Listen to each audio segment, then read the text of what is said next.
Margot, thank you for joining us. Thanks for having me. So tell us about yourself and the Wharton class you took on consumer behavior. So I'm from Philadelphia. I actually went to a high school called Germantown Friends School here in Philly, and I've lived in Philly most of my life.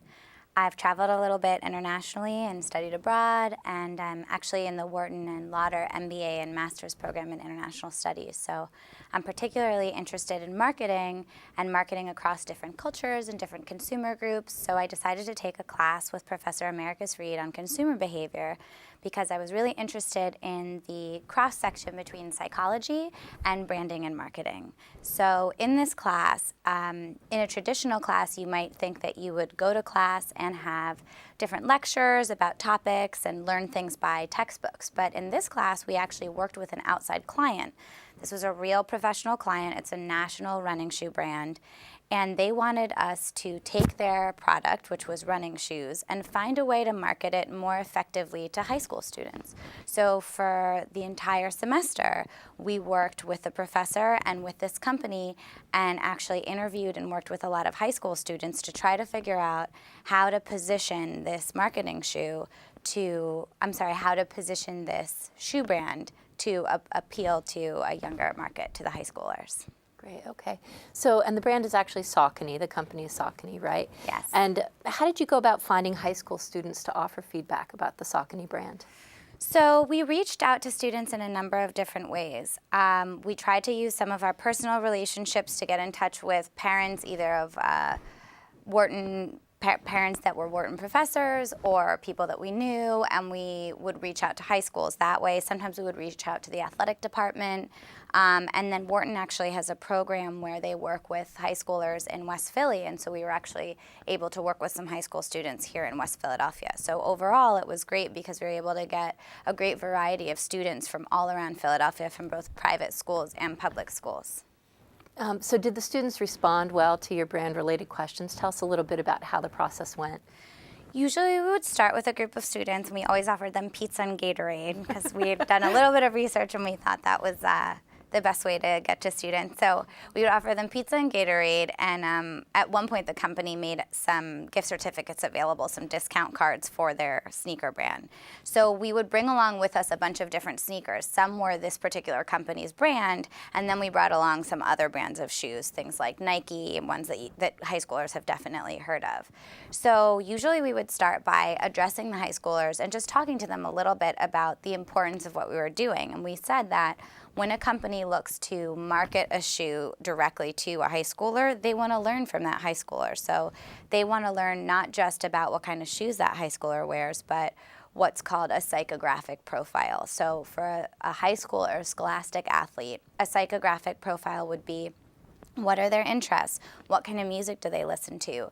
What kind of rituals do they do to get ready for big games? And what do they do if they win? How do they celebrate? And then what do they do if they lose? So the high schoolers were definitely animated and interested in telling us their own personal stories. And we found that it was very specific.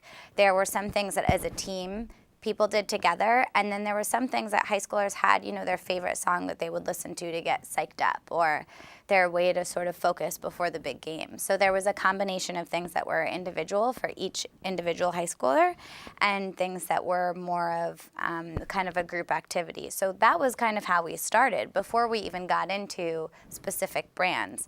Later, we would move into asking them questions that were associative. So what kind of a feeling or attitude or type of personality do you associate with this sneaker? So we might give them a Nike sneaker and say, what does this make you think of? If you have to describe the personality, the person that wears this shoe, what's the person? And they were often very specific answers. So Nike was a person who was athletic and cool and dominant, and New Balance, for example, and I'm sorry to say this, but they were sort of the grandfather taking long walks with the dog. So it was really interesting because the high schoolers had really specific ideas of what different brands kind of meant to them. And without realizing it, they were talking about brand personalities and brand identities. So it was definitely interesting. And the high schoolers had a lot of really good insights.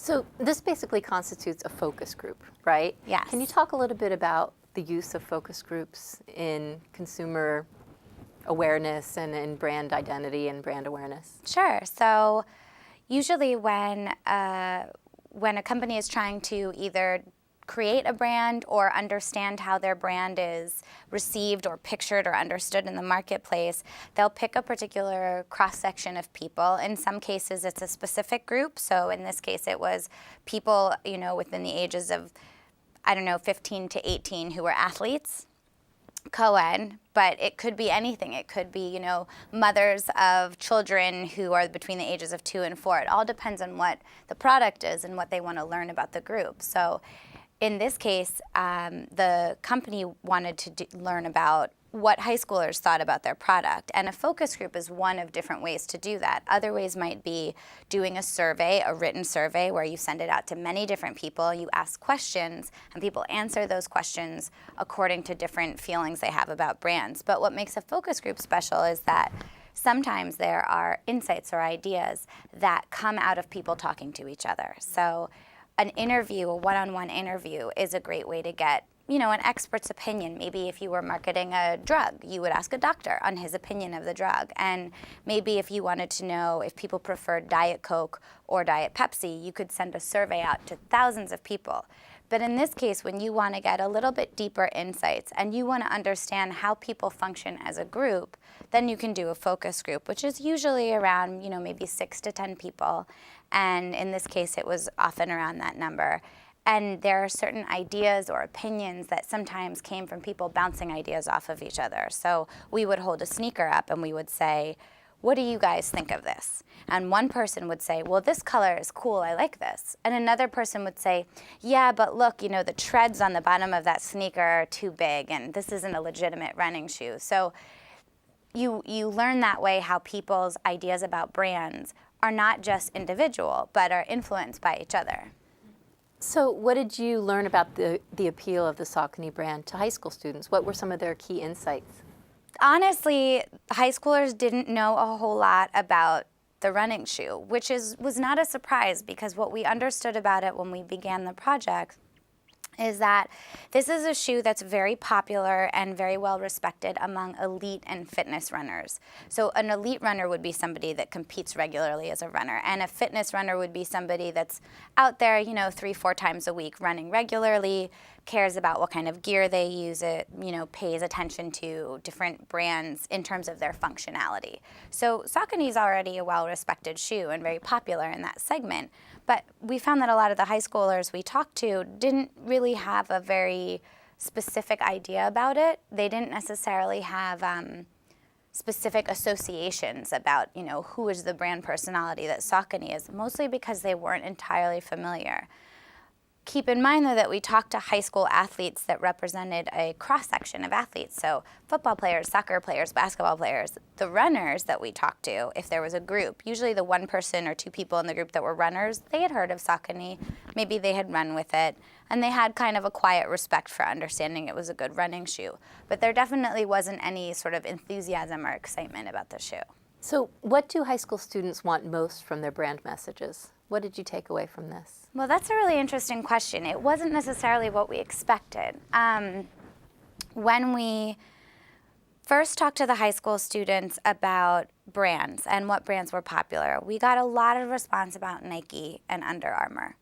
And they were two very different appeals. So Nike was an appeal that Nike was popular because it's cool, the advertisements are really cool, and the high schoolers were really specific about Nike ads. So they could quote or imitate an ad that they had recently seen. And they really responded positively to that. So they thought it was cool. They also would go into stores, a Modell's or a Dick's Sporting Goods, and would talk about the experience of walking into that store and saying, yeah, there's a tiny little section over here for, a smaller brand. And then the whole wall is Nike. And there's so much variety. So variety was a really big deal to them, too. Being able to have lots of different options for colors and styles was something that captured their attention. So what surprised us was that we thought that maybe high schoolers would be a little suspicious of a big brand like Nike. Nike's a huge company. And we thought that these same high schoolers who sort of have their own individual ways of relating to sports, and athletes, in fact, and really care about sort of the personalization about sports, But then when it came to Nike, they were impressed by its sort of largesse and popularity, and being big and powerful was actually positive. So that was really interesting. Under Armour was perhaps one of the most interesting insights, was that high schoolers felt like if somebody was wearing Under Armour, it made them, and they use this word, legit. So there was something about the importance of authenticity in athletes, that if you showed up to a basketball game and the opposing team walked on and they're all wearing suits, that's another form of, okay, these people mean business. You know, they're here to play, they're serious, they're legit. And it was kind of the same thing with Under Armour. People who wore Under Armour, you know, athletes who wore it were considered legit. And that was something that really resonated with high school students. And that was actually something that we took back to Saucony. And we said, look, you're a company that isn't super well known among high schoolers, and you're not going to be a Nike. And you don't necessarily want to be a Nike, because if you were, then all of your elite runners that respect you because you're this authentic running shoe company are going to start thinking that you're just one of these sort of mass-produced brands. So why not take the message of legitimacy and try to work with that, work with what you already are. So Saucony is a legit running shoe. We knew that high schoolers really responded to this idea of legitimacy and authenticity, and we thought, try to create a brand message around what it means to be an athlete who's legit. And if you really want kids to start paying attention to running shoes, then maybe the way to do that is to create a message and a brand around how running is a legitimate part of being an athlete, or being in physical running condition is somehow makes you more legit as an athlete. So all this knowledge you're gaining about brands and consumerism as a student, where do you hope to take this in your own future? Well, the thing that was the best part of this project for me, honestly, was talking to the students. I really enjoyed it. And I liked that their opinions were different than mine. I liked that they surprised me. I liked that I didn't always know what they were going to say. One of the things that really surprised me, for example, was, and I talked about this a little bit with students personalizing things, but you sort of look at these top athletes that are really popular, and they're the ones that are in commercials, and they're the ones with sponsorship, and you assume that, you know, particularly a high school age male is going to really respond to those athletes, is going to really sort of idolize them. But one of the questions we asked in the focus groups was, what athletes inspire you?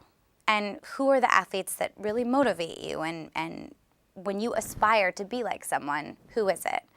And more than one focus group, so these were two completely different focus groups, kids that did not know each other, mentioned the same baseball player. And they mentioned it in the same exact context, which was, this is a baseball player that I look up to because he's this particular position and he's kind of short stature. And, you know, I don't think I'm necessarily going to be the next Babe Ruth. I don't think I'm necessarily going to be the next, you know, famous basketball player, but here's an athlete that I kind of relate to, and I think, you know, maybe if I worked really hard, I might be able to aspire to that. So that was this really exciting thing that was so cool, because you had two completely different kids that didn't know each other saying the same thing about an athlete who's definitely popular, but somewhat of an underdog.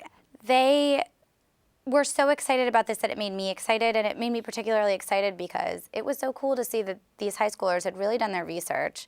They were really knowledgeable about these sports, and they were relating to people because they felt a personal connection. And the same question came up with another answer that was even more kind of heartwarming, which was that a lot of them mentioned fellow athletes, teammates. You know, they said, if I have a teammate who plays basketball and I play soccer, but he's really good at basketball, I go watch his games. You know, or just my friends who play really well, they inspire me. And this was an answer we got from kids all across the board. So kids at different schools with different backgrounds, you know, playing different sports, they all said the same thing. And I thought that was really interesting, that here's a group of people that, yes, they respond to big companies like Nike. Yes, advertising is effective on them. If Nike advertises a really cool sneaker, they're going to be excited about that sneaker. But that doesn't mean that all they care about is branding and marketing and messaging. They also care about their friends. And there's a level of integrity and authenticity among high school students that I think is really impressive. That at such a young age, all of these athletes were really focused on what's real to them. not just this sort of picture of what's in the media. Very interesting. Thank you for joining us, Margot. Thank you.